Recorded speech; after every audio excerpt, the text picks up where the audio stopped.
Hola, Geek fans. It's that time again. It's 4:30. It's Friday, and we're shooting at the luxurious Goodrich Studios International. This is Geeks at the Movies. My name is Shane Goodrich, and joining me, as always, our illustrious co-host and lead writer, the Mr. Jacob Desitels. How's it going, guys? You know the deal by now. This is movie and TV talk from our perspective, the geek perspective. So let us get right to it. We got a lot to talk about. Item number 1. The first trailer for the upcoming Season 4 of CW's Arrow has been released. Season 4 premieres on October 7th. And boy, Jacob, I am not very excited about this. Why don't you tell me what you think? Yeah, the trailer got released, and I sat down and watched it, and it starts off how I didn't want them to go with this series, because it starts off with him being in his new rural life. He's jogging in his green jumpsuit, and then and everything's happy. It's just going to be like that forever and ever. Yeah, but of course they do what I feared they were also going to do, and he just gets right back into being the Arrow.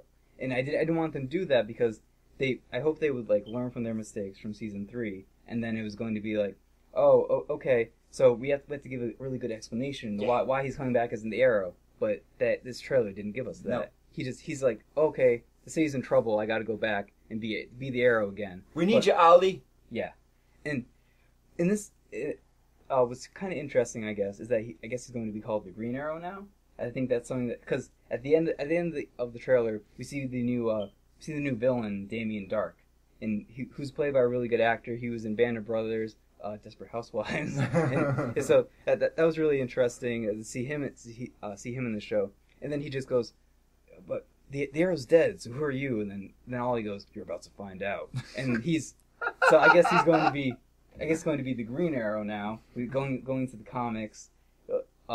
So I didn't really need that. He was fine at just being the Arrow. Yeah. And he gets a costume change, has his arms all exposed. It's fine.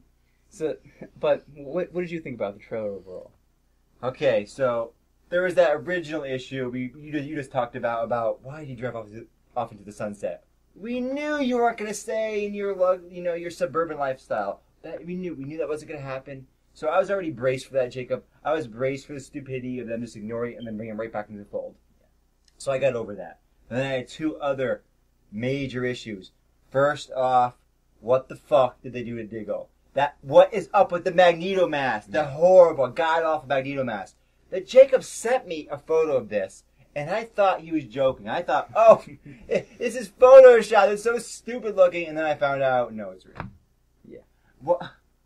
How did anyone... It's kind of like Dr. Doom. We did a review of Fantastic Four. You can check it out on the YouTube channel. And how did anyone just approve that look? They saw Dr. Doom and they went, this is thumbs up. This is excellent. I don't get it. How'd they prove it? So somebody saw Diggle. They threw the mask on him. Hey, I'm Diggle. Hey, all right, let's do this. What were they thinking? He's like, okay, you put in my one thing I wanted, the Magneto helmet. So we're good to go. Let's go. It doesn't make any sense. But let's put that aside. It's kind of horrific. I don't want to think about it. And let's go to Damien Dark. They're doing the same thing for the 4th motherfucking time. Please stop doing this. They're going to have some guy, he's going to cause some trouble in the city, and there's going to be a showdown where the city's in peril, and they all have to come together. And all that, talk, Jacob. Yeah, they're doing the same exact thing again that they did in the previous 3 seasons. And I don't understand why, because in the first season, I was like, okay, that's a cool ending, and it's kind of a really strong ending for the first season. And then the second season, they did it again, and I was like, okay, it's kind of different because they have like a bunch of guys marching to the city this time. And then the third one, I was like, okay, again, and now they're doing it for the 4th. And the saddest thing about the third one was, it is actually the least exciting. Yeah. I mean, the scale was like, I could barely tell the city was in danger. It's like the budget got cut or something. Yeah. Like they ran out of money. Yeah, they had like one shot where they showed like everyone like running away when that guy died. But, yeah. So, so stupid. And we also get to see what's this? We get to see Speedy in her Speedy costume. And, is that really? That's a name, Speedy. Yeah, that's her nickname, and it comes from the original name of Red Arrow in the comics. So she's going to be Speedy now. And at the end of the 3rd season, when I saw her like that, I was like, come on. Like, did the actor not playing Roy just not want to come back or something? Yeah. So I don't know what's going on there. It's just so hard. It's just like the Laurel thing. Yeah. Like, it's just so hard to believe them in that role. Their fight scenes. I already have a big problem with Arrow's fight scenes. You know that, Jacob. I find the fight scenes to be just ridiculous. But then I see these people that just clearly it's like, have you even done an action scene before? Have they done an action scene before? Like, we were talking about the original Mortal Kombat, and there were a couple of female characters on there, and it looked like the woman they hired had never had an action background. Like, some of the men actors they hired because obviously, they had a stunt background, they had an action background, and they just hired the women. Because they look a certain way. Yeah. You have to have someone that actually can do the role physically. And while watching this trailer, I saw something that you were going to complain about. They're doing the spins again with the bow. It's so stupid. Yeah. You know, you just gonna break the bow. I mean, it's just so dumb. It doesn't make any sense. Yeah. It's painful, Jacob. Jacob, this used to be one of your favorite shows. I remember when I met you, you were like, "Yeah, this is fucking badass." Yes. Right? That's basically what he said. Yeah. Right? And now what do you say? Now I'm like, why? Why? It turned like did something like a complete 360. I don't know what was going through their minds during season 3, but it seems like they're continuing that with season 4. And remember, this is just a trailer, so what happened in this trailer could turn out to be completely awesome in the actual show, but it doesn't seem like that's actually the way it's going to go. Let's move on to another CW trailer, a teaser trailer. We saw another teaser for The Flash Season 2. We liked the way Flash Season 1 ended. Yes, the Joy loves it too. We're all on board The Flash. Not so much The Arrow. What'd you think?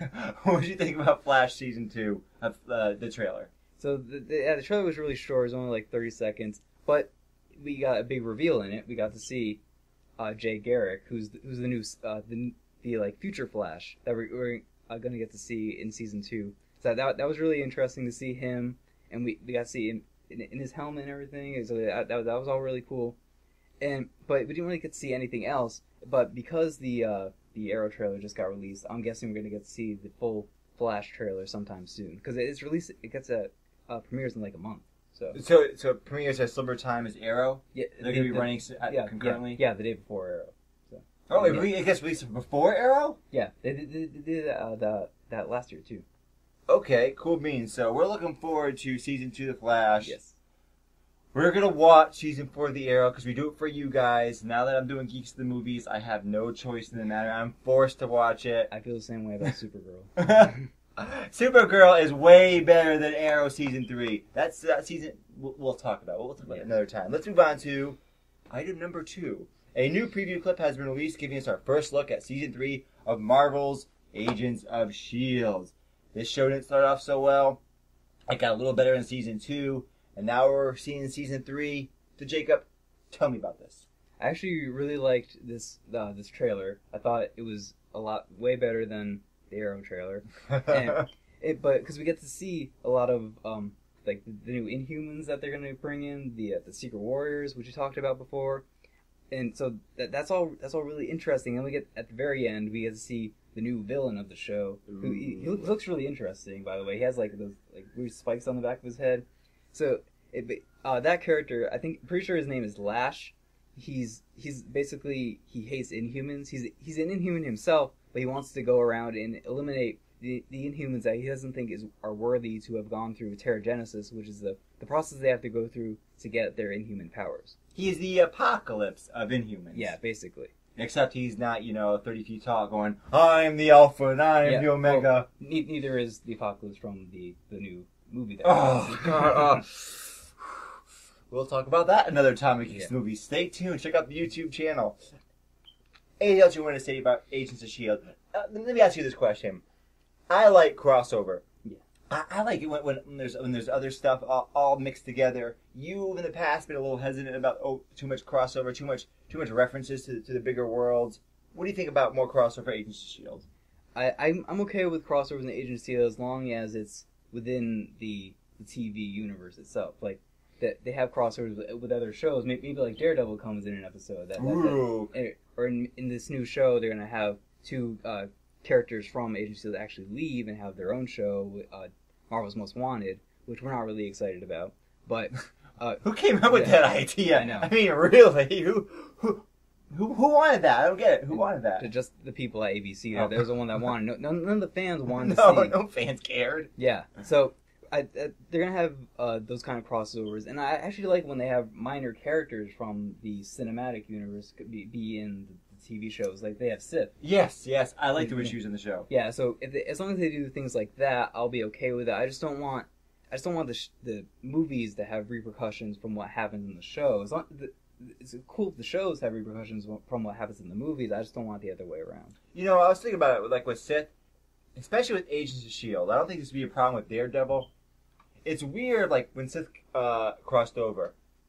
Like, she looked a little cheaper. Yeah. And it's because Agents of S.H.I.E.L.D. production values are so much worse. Yeah. Which, again, I don't understand why they're so much worse, but let's put aside. So Daredevil, which is amazing production values, crosses over, say, Agents of S.H.I.E.L.D., like, what are they going to do to him? Are they going to screw him up? Well, because that show's kind of rated R, I don't think they will cross over, but it would be really cool if they did. But they made that show for so cheap. And so I don't think a lot budget-wise. Daredevil? Yeah, that was made for really cheap. So I don't think. So why does it look so good then? I know. Why does it look so damn good and Marvel Agents of S.H.I.E.L.D. looks so damn bad? I think it's just the teams behind it, basically. But if they bring him over into Agents of S.H.I.E.L.D., I don't think there's going to be many like budgetary repercussions to what happens to his look or anything. But especially if they just have him be Matt Murdock. Yeah.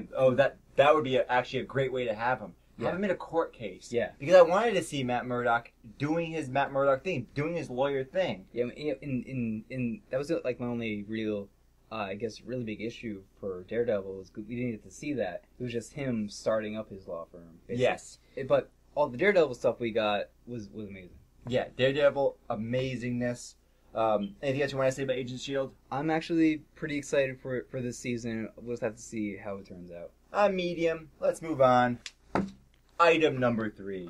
Earlier this year, Mark Ruffalo stated that he was told that he was not going to be in the Captain America Civil War film. But now he's saying otherwise. Jacob, what happened? Why am I not getting my Hulk in Captain America Civil War? Clearly there's plenty of room for him. Yeah. The cast is very small. It's a very small scale film. So why can't I get Hulk in there? So basically it's because there's not any room in this movie no room for the biggest character in the Avengers team. Yeah, you're right. So literally the biggest character. Yeah. We talked about this a while ago that Mark Ruffalo said that he heard from Robert Downey Jr. that he was going to be in Civil War. So if Robert Downey Jr. says it, it's got to be true. So, but now it's being said that he says he's not going to be in the movie, and I believe him because the cast is so big that there's so many storylines that they already have to do. It's bursting at the seams, and I'm worried about it not being a Captain America movie. Yeah, so they're good. So I'm actually happy they're keeping him out. Yeah, me too. There's so much going on in this movie that they don't have room for him. But maybe in the post-credit scene that they could have him. Ooh. And I know that there's this whole big storyline that people want to see Planet Hulk, where he gets sent off into a different planet. Then he comes back. And he's pissed, so he takes on the Avengers and everyone else, basically. Just throw them all in there. Yeah, so and he just gets angrier and angrier, I guess. Yeah. And I don't think that's going to happen necessarily, just because it's kind of far off from what they did at the end of Avengers 2. Yeah. I don't think that ship he was going could go into like deep space or anything like that. So I don't think that's going to happen. It'd be really cool, like maybe after Avengers: Infinity War 1 and 2, we could see something like that. But he says in his quotes that he says that what happened to Hulk is something too big, and Marvel wants to use that information later. So obviously it's a big storyline, and they didn't have room to put it in this film. But maybe it's something that could be turned into a Hulk standalone film. Yes, I'm waiting for that other Hulk standalone film, especially because, I saw the first Hulk standalone film after I saw the Avengers. Yeah. That was a little awkward because of the change of character. So I'd like to see another one with Mark Ruffalo as the Hulk. But there's always these problems with the Hulk as a character. It's like, because when he becomes the Hulk, it's just like, Hulk smash, bang. What do you do with that? And plus he's so powerful too. When he becomes the Hulk, it's like, it's like how do you make a credible threat to him? Because you just get angrier. He's just angry. You're done. Yeah, and I really want them to bring back some of the like they kept Abomination alive at the end of the last. I want him to come back. Yes, he was a really he didn't have that much depth to him, but he was a character that the Hulk could actually fight. Yeah, and it would be a threat to him.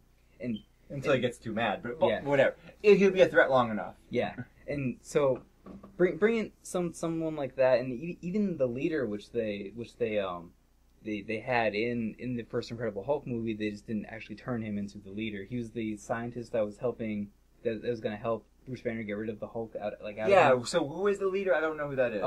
Well, if you watch the movie, he was the guy that got his head cut, and then he got the Abomination's blood, like in his... Yes, I remember. And what is that character's powers? He's basically he has telepathic powers of some kind because his brain is like bursting out of his head. Basically. Okay. So he's the Hulk's brain to the Hulk's brawn. Basically. Oh, that's actually really a cool contrast. I think. Yeah, and I don't think they're going to.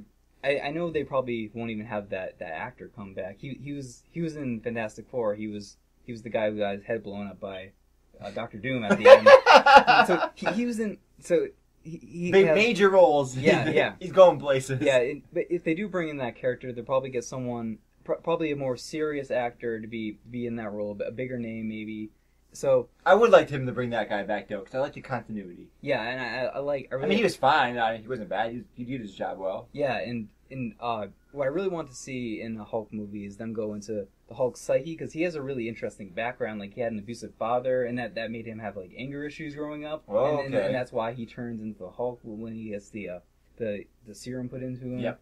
So that'll be really interesting to see, and I just really want Marvel to make a Hulk standalone film because he's a really interesting character, and they're kind of struggling with that because they think he works best in an ensemble piece. Yes, which he does, but I think they could do something really interesting with a Hulk standalone movie. Very well then. Let's move on to more MCU news. Captain America actor Chris Evans' contract with Marvel runs out after Avengers Infinity Wars Parts 1 and 2 are released. Oh noes. But the Jacob, he has now stated in an interview with Collider that he would like to extend his contract so he can keep playing Captain America. Excellent. Yes. What do you think about this? This is really good news if you're a Captain America fan, which I am. Yep. And I really like Chris Evans in that role. Yep, perfect. And he is Captain America. Maybe not so much as Robert Downey Jr. is Tony Stark, but it's close enough. He is that character. I don't give a damn about Iron Man. I'm all about you, Captain America. I'm on your team. Yeah, and he fits that role really well. And we don't know what's going to happen after Infinity Wars Part 1 and 2. Like, they have the Inhumans movie slated after that, but we don't know what's going to happen. Is that it? Yeah, that's all they have for after that. Inhumans is going to be the end of Phase 3. So, and then after that... Wait, Inhumans ends Phase 3? Yeah, just like Ant-Man ended Phase 3. Okay. I thought it would be Infinity Wars. Yeah, the Infinity Wars Part 2 comes out right before Inhumans. So, okay, just like the Ant-Man with the... Okay. Yeah, so then they're going to move on to Phase 4, and we don't know what's going to happen in that. So, we don't know if there's going to be maybe like the next Iron Man movie after that, or if they're going to have a new character, their first movie. So we know what's going to happen, but it makes sense that Chris Evans will be in the next Captain America movie after that, because we want all these actors to return. Yes. But it's not something that's entirely feasible. Right. And can they keep paying Robert Downey Jr. more and more money? He's going to keep asking for it, but there's actually a kind of interesting thing that just came out of Marvel Studio. The lead guy, Kevin Feige, who everyone has to go to approve things, he has bosses too, but now he has to go around this guy that he was always answering to and go right to the head of Disney now. And the guy that he was answering to, Perlmutter, he's like notoriously cheap. He doesn't like to spend money. So he was probably one of the big reasons that they had that dispute with Robert Downey Jr. when his contract ran out. Yep. And he was asking for money, and they didn't want to give him any more money. But they worked that out, obviously. And I actually don't know how many more films Robert Downey Jr. is scheduled to do. It might run out after Infinity Wars. Yeah, just like Chris Evans does. So I don't think they're going to reboot the continuity at all. I don't think it's something that they want to do. because they already put so much into building this universe. So, I mean, it's this massive interconnected universe that even includes the TV shows. Yeah. So I don't think they're interested in doing that. I think they want to continue, and they're going to recast actors if they have to. But I'm just excited that Chris Evans is going to be one of the ones that they don't have to. Me too. Now let's move on to some more Marvel news, this time regarding the Netflix series. So item number 5. 3 characters have been cast for Marvel's upcoming Netflix series, Luke Cage. Joining Mike Coulter as the titular character will be Theo Rossi from Sons of Anarchy in an unidentified role. Mahershala Ali from House of Cards as Cottonmouth, and Rosario Dawson will be reprising her role as Claire Temple from Daredevil. Jacob, explain these people to me. So I actually don't have any idea who Theo Rossi is. I never seen Sons of Anarchy. I watched the first 2 episodes. Didn't really do anything for me. But I have seen Mahershala Ali in House of Cards. He was the guy. He was one of Frank's advisors. He's really good in that show, like a lot of people are. And I think it really interesting to see him as a villain in this, because Cottonmouth is, I think he's going to be the main villain of this Luke Cage series. That's what I got from reading about Cottonmouth's background. Yep. So he's a drug lord, and he's kind of tied to Luke Cage's origin in the comics, because Luke Cage he gets framed for having heroin on him, which wasn't his. Then he goes to jail. Then he gets recruited to do this like super soldiers experiment, which isn't meant to turn people into super soldiers. It's just meant to be like what happens when they get injected with this new version of it. So, but then this abusive guard kind of he puts like 10 times more of it into Luke Cage than he's supposed to have, and then he gets he's trying to kill him with it, but then it just makes him really strong, and then that was kind of dumb on you, abusive guard. Yeah, dumbass guard. So then he breaks out of prison, and then he decides to become a superhero. That I can see that scene being really funny. In the show, because I got you. Yeah, and then oh, what's this? I'm super strong now. And then he just knocks him out. Yeah, I can see some amusing things happening. Yeah. So tell me some more stuff. So yeah, we're gonna get to see Rosario Dawson back. She was in Daredevil as Night Nurse. She was the guy that patched Daredevil up whenever he got beaten up. Which was every single episode he got his ass kicked. Yeah. and because of that, I don't think she really has that much of a role now for Daredevil season 2, because he's a experienced crime fighter now, so he doesn't have that much need to get patched up all that much. And now he actually has a real suit with some protection. Yeah. But Luke Cage, this is his first time being a superhero, so she's gonna come in and patch him up. But it's also kind of interesting, because in the comics he doesn't really need to be patched up, because he's super durable. He gets shot and nothing happens to him. So maybe going back to Cottonmouth, he also has super strength. So maybe there's going to be some fights with him, and then Luke Cage ends up getting his ass kicked, just like Daredevil against Kingpin. And There's be some clubbering going on. Yeah, and I think Cottonmouth is going to be the Kingpin of this series. So, this is actually the 3rd Marvel series that's going to come out on Netflix. Coming out before this is Jessica Jones, who I know no one knows about. She's basically a superhero who doesn't want to be a superhero anymore. Then she starts her own detective agency. And it's going to be really interesting to see how that show works out, because that's going to be really different from Daredevil. Because Daredevil, he's actually fighting crime. It doesn't seem like she's going to be doing that much crime fighting in this, because she's a detective. What does she do, though? What? So she's a detective. What is she doing as a detective, though? She's doing like. Is she investigating crime? That's what detectives do. Yeah, she's investigating like superhuman crime. I don't really know the whole scale of what they're going to do in that show, but it just seems really interesting. They're gonna have a purple guy. That's her main villain. His name is the Purple Man. Really? And he has purple skin. But he's being played by David Tennant, who I know from Doctor Who. He was the 10th Doctor. So, and I think that will be really interesting. And I think that'll be a good lead into Luke Cage, seeing how it'll be a really good contrast to see this character who doesn't have powers anymore, who had powers, like how she deals with crime fighting, and then going into this guy who's the first person who really has like superpowers, because Daredevil has superpowers, but they're not something that they really expand on that much in the show. Like he relies on seeing through all of his other senses. But when I think of Daredevil, I don't think of his superpowers really. I think of Superman. I think of the super strength and the flying. When I think of Daredevil, I don't really think of what his Well, powers there's are. levels of powers. I mean, Daredevil has enhanced abilities. Yeah. Physically, he doesn't really have. He doesn't have. Well, he has enhanced equilibrium. Yeah. So he has really super balance. But like they show in the show, you see him like he can hear people coming from like 2 flights of stairs, down below. So he has these super senses. So he has enhanced abilities, but he's not Superman. He's not the Hulk. He's not these other characters. Yeah, and in Luke Cage, he's definitely more towards their end of the spectrum because he can probably lift like a car over his head. Right.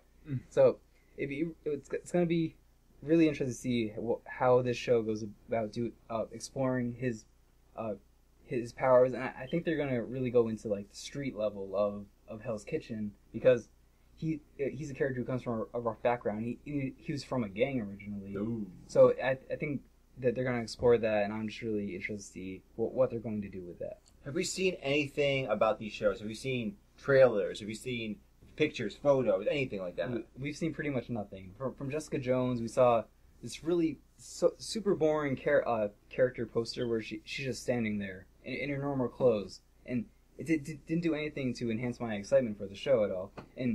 But I think we're going to see a trailer soon, actually, because it's supposed to come out in December of this year. I'm pretty sure. Awesomeness! Yeah. It's either at the end of this year or the beginning of next. So we'll see how that turns out. I'm really interested to see Jessica Jones because of how good Daredevil was. Yeah, I'm excited about the Netflix shows because Netflix have delivered from what I've seen from them so far. Anything else you wanted to say? There's actually been a lot of like Easter eggs in Daredevil, like referencing these future series. Like they had a lot of references to Iron Fist, which is the 4th series that's going to come out. So I think they're definitely expanding on the continuity aspect that these shows are going to have together. I'm really excited to see how they're all going to turn out and then come together in the Defenders series. Ooh, the Defenders. Yeah. We'll save that talk for another time because now we're on to item number 6. A report from the Wrap is claiming that a short list for the female lead in Star Wars Episode 8 has been revealed. The list consists of Gina Rodriguez, Jane from Jane and the Virgin, Tatiana Maslany from Orphan Black, and Olivia Cook from Me, Earl, and the Dying Girl.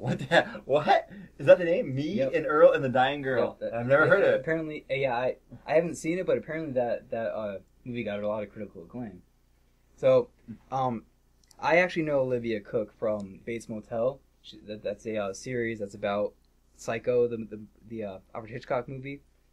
And she's really good in that.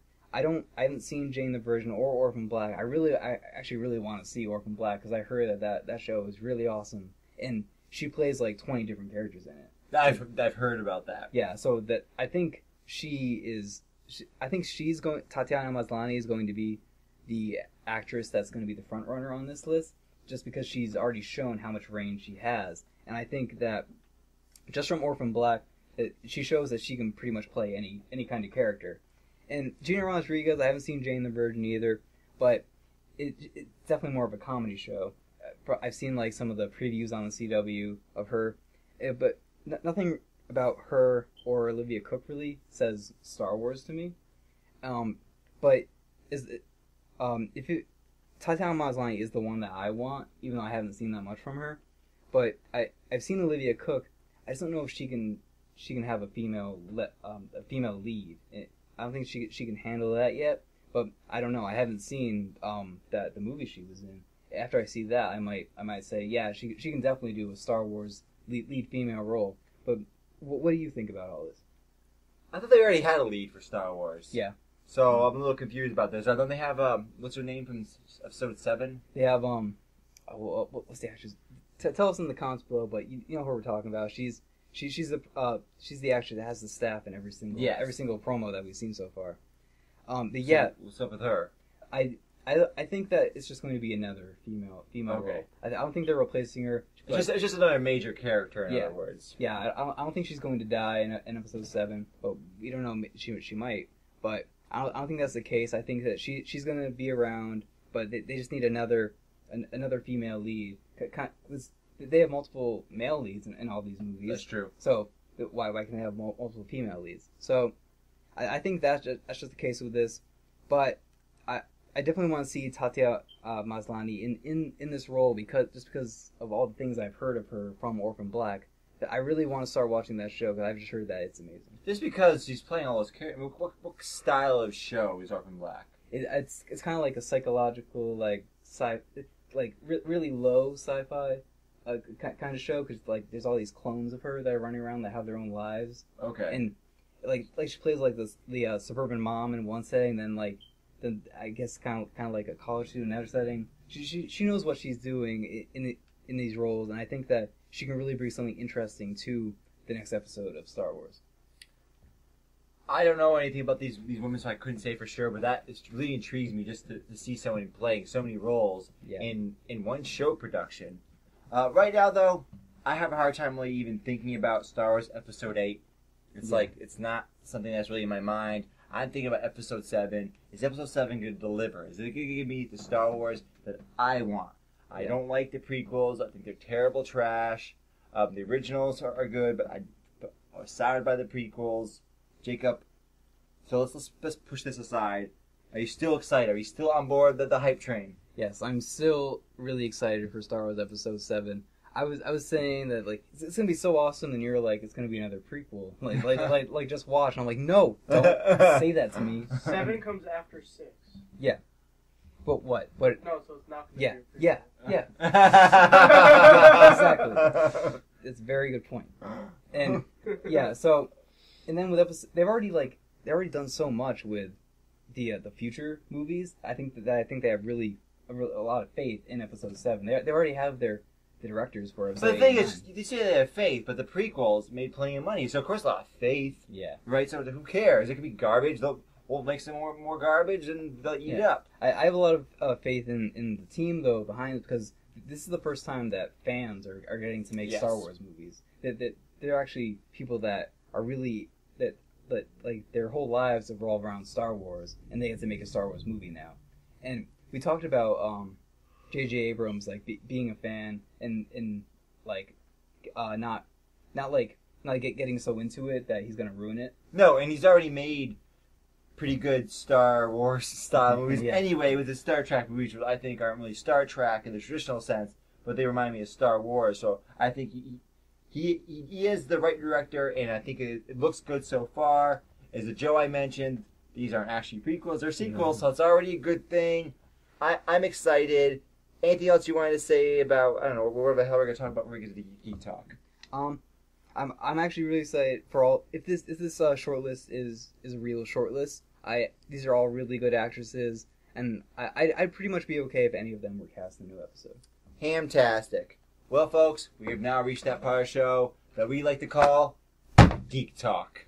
This is where we talk about anything from the geek side, movies, TV, or whatever the hell else we want to talk about. This week, we'll be talking about our favorite Steven Spielberg films. When I got sent this script from the Jacob, I almost wrote him back and was like, I'm not really a big Steven Spielberg fan. I don't really care about him. I'm not sure if there's any film I could even really name that I particularly like that much from him. I've seen some of his films, his big films like Close Encounters of the Third Kind, E.T., some other things. And then I came upon one film that I actually really like, but I'm going to let Jacob start. Yeah, so everyone knows who Steven Spielberg is. Yes. He's the director that everyone knows. Yes. He's done so much. He's done everything, like genre-wise. He's done horror. He's done sci-fi, action. He's done political dramas. Right. So, my first exposure to Steven Spielberg was Indiana Jones. So the first 3 movies at least are amazing. We can just forget about the 4th one. Wait, he did the 4th one? There's a 4th one? Kingdom. Yeah. Wait, he actually. Yeah, he directed it? He actually directed that movie. Yeah. Okay. Harrison Ford in the fridge, whatever. All right, continue. Then there's Jaws, which I was actually I always had a fear of sharks, especially as a kid. I was like terrified of sharks, and then even like when I got into films more, I was so reluctant to watch this movie. Then I actually did. I was like, this movie is fucking awesome. I love this movie. And it's actually scary, even today, watching that movie. Even though the effects are a little bit dated, it's actually still a very scary movie because they hide the shark. Right. They don't show it right away. And then I recently watched Close Encounters of the Third Kind, I love that movie. It's a sci-fi classic, really, pretty much.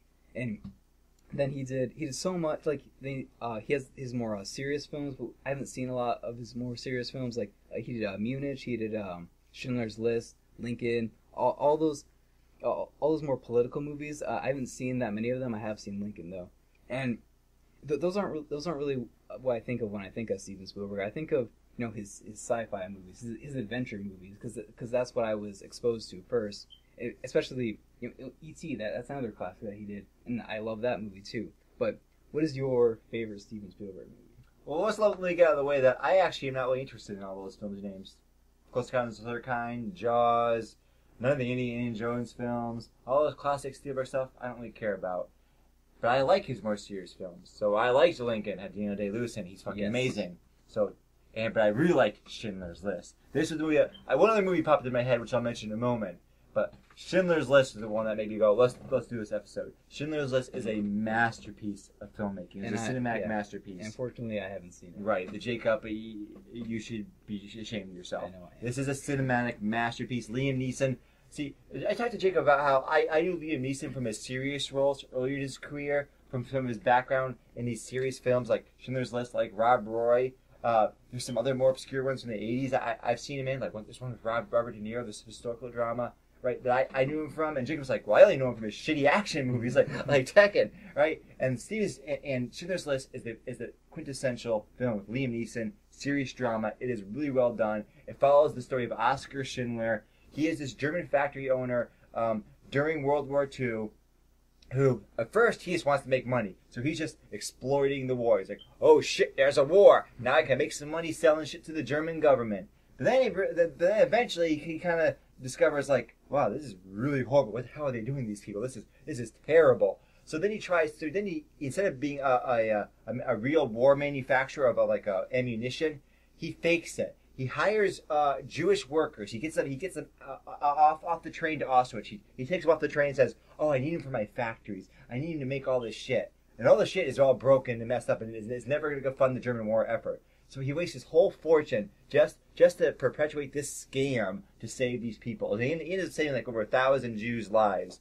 And he became a hero to the Jewish people, and he became bankrupt because of it. And eventually, years after the World War II ended, a number of the survivors of the Holocaust came to the fund to give him a life pension for what he did during the war. And this movie, it's just an amazing look at World War II and the Holocaust. It is unflinching. It is reality. They don't hide anything. They don't try to whitewash anything. No, it's difficult to watch. Many people don't like watching it because it's really brutal. Because that's what the Holocaust is. Yeah. Horrible brutality.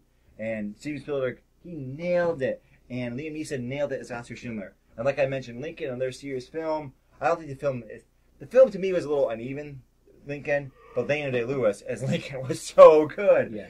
He nailed it. The film itself had some problems, but whatever. But I have one other film, which I know you like. Right, one other film, I was like, I can't believe I forgot this film. Jurassic Park! Yep. Fucking Jurassic Park! It's awesome! I saw it in 6th grade in the theater. I went and I saw it as a little kid, and I was cheering. I was like, this is so cool, dinosaurs! And it's way better than Jurassic World. Yep. but then he, of course, went on to direct The Lost World, which is a big step down. Big step down. But, yeah, why'd you bring the T-Rex into the city? It was actually pretty good, but it suffered from the King Kong problem. They brought the T-Rex into the city. Yep. But... yeah, Jurassic Park definitely is a major classic. Yeah. That movie... he nailed it. Yeah. And he did so much with... that movie kind of, propelled special effects in a way. Because he did a major mix with practical and, at the time, the new digital effects that were coming out. Groundbreaking. And you can actually see... you can see behind-the-scenes footage of Jurassic Park where they had this test footage using stop-motion animation. So there's this classic, you can see test footage of raptors running in a stop-motion animation. That's originally what they were going to do. And then Spielberg, I'm not sure what happened, but he somehow met with people from, I think it was Industrial Light and Magic that did the effects for that movie. They're like, wait a second, we're doing this new CGI thing. You might have seen it in, Abyss and Terminator 2. We're getting better at it. So maybe we can do this using some CGI. And Spielberg's like, let's do this. Let's go this route. And he did it, and we saw what happened. It's great. And he actually has... some new projects coming out, which I'm excited for. He has this next new movie is Bridge of Spies, which is coming out this fall. This movie is directed by Steven Spielberg, starring Tom Hanks, and has a script written by the Coen brothers. I don't see what can go wrong there. So I'm really excited for that movie. Then he has. Did you do Saving Private Ryan? Yeah. Spielberg did that? Yeah. Okay, that's another good movie. Yes, I've seen that one. That's a majorly really violent movie. But, yeah. But another really good, like, historically accurate picture of World War II, just like Schindler's List. Like, they're not covering up. This is what it looked like.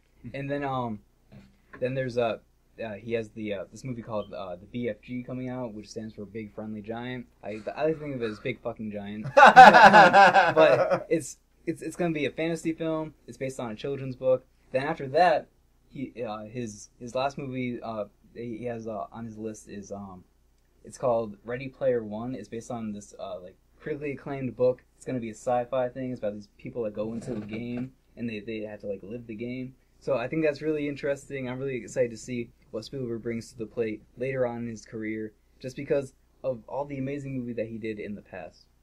You know, Jacob, you've made me a little keener on Spielberg. Now that we've had this segment and you've talked about some of his movies, I forgot about some of the things he did. Like he did Saving Private Ryan, like that he did Lincoln. So Spielberg, you're pretty cool. You're still not up there with my favorites. My favorite directors are, it's kind of a tie between Martin Scorsese and Stanley Kubrick. Those are like my top two. Who's your favorite director? Do you have a favorite director, or like a top? Yeah, list? it's probably David Fincher, who I know you don't like him that much. He directed Fight Club, but he's pretty much my favorite director. But Steven Spielberg is definitely in my top 5. Alrighty then. That ends Geek Talk, and now we're gonna start up with another segment we like to have called Old School. This is where we talk about any movie that's over 10 years old. It's real simple, right, Jake? Yep. Jacob, what are we talking about this week? Today, we're talking about which could possibly be my favorite movie of all time, Star Wars, The Empire Strikes Back.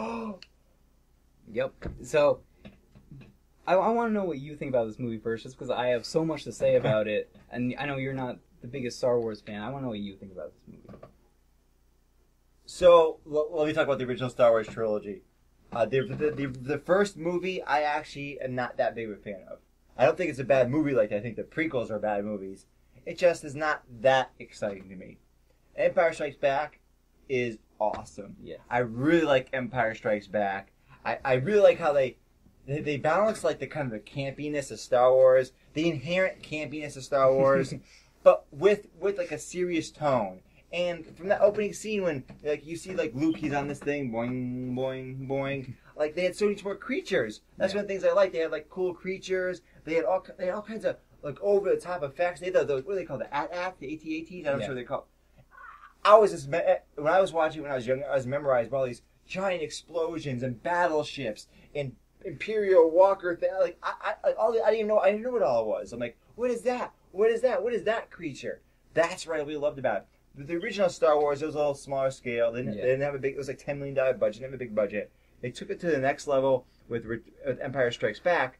And when I got older, unlike like the original Star Wars, which I did like, when I was younger, but I liked it less when I was older. When some of the campiness kind of bothered me more, the serious like overtones of the movie Empire Strikes Back, they really appealed to me. I'm like, oh, I get this more. Like when I saw Luke Skywalker fighting Vader, like when I was a kid, I was like, cool, it's a lightsaber battle. Look, he's throwing shit at him. It's awesome. I didn't really get the drama, too much. It didn't really appeal to me. But then I got that more when I got older. So it appealed to my younger self and my older self. That's what I like. Yeah. Jacob, what is this thing called? I know I'm gonna get a lot of hate from this just because I don't know what it's called. I think of him as Taunty because he has taunt in the name. I know that much. Okay. Tauntaun. All right then. Well, the Tauntaun is in your corner. Take it. Okay. We're passing the Tauntaun back. Yeah.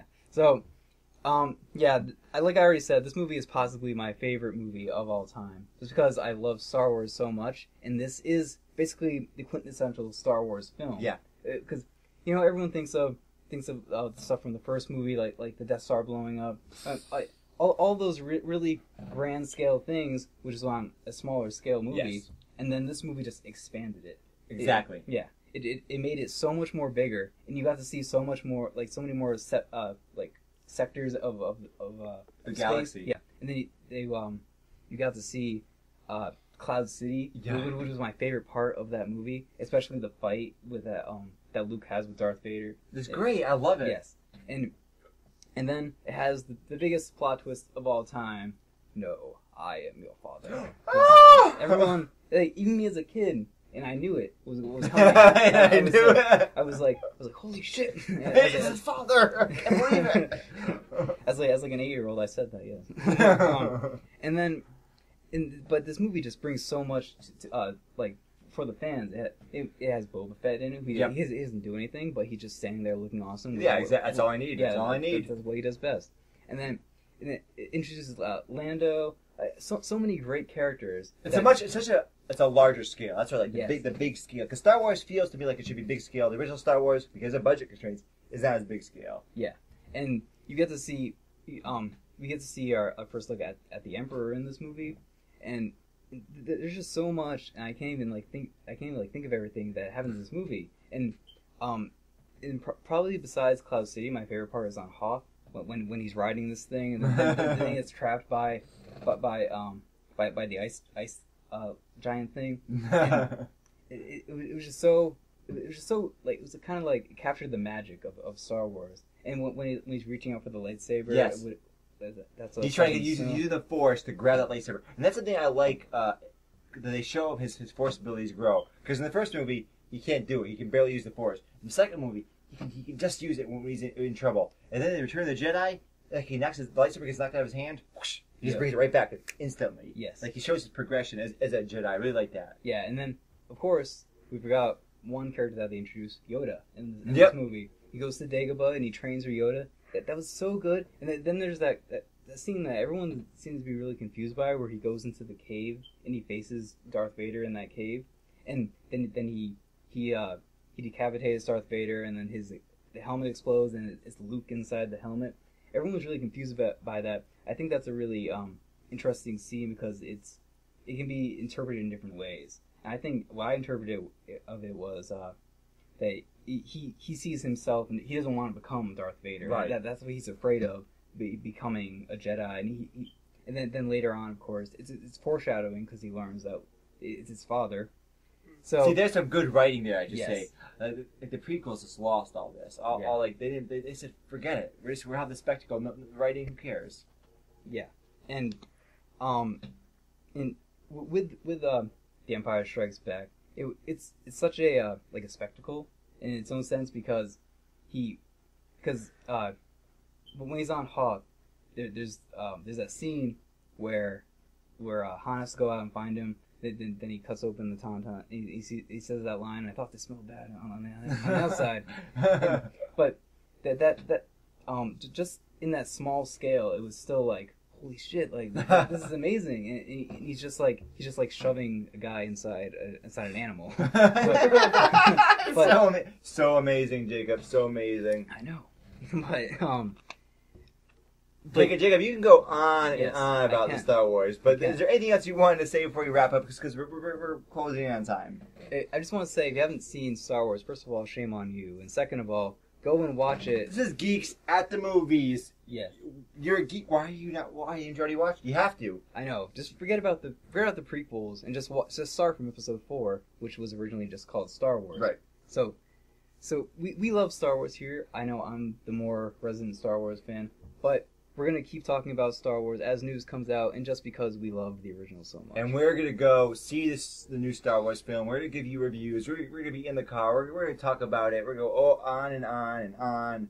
But Jacob, sadly, the tauntaun is back in my court, because I have to end the show. It's nearing that time again. It's near the end of the show. But if you're watching on TV, if you're watching on CW5 or Channel 192, remember, we're on YouTube. Go to our YouTube channel. That's Geeks at the Movies. You can put that in quotes when you search for it. It'll make sure it'll pop up our channel. Go to the channel itself. You can check us out on Facebook.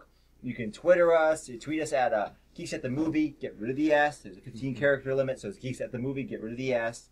You can email us at geeks@themovie.ct@gmail.com. Is that right? That's it. Oh, man, I got it. So contact us in whatever way you can. We want to hear from you. Like, comment, subscribe, and share. Jacob, is there anything else you wanted to say?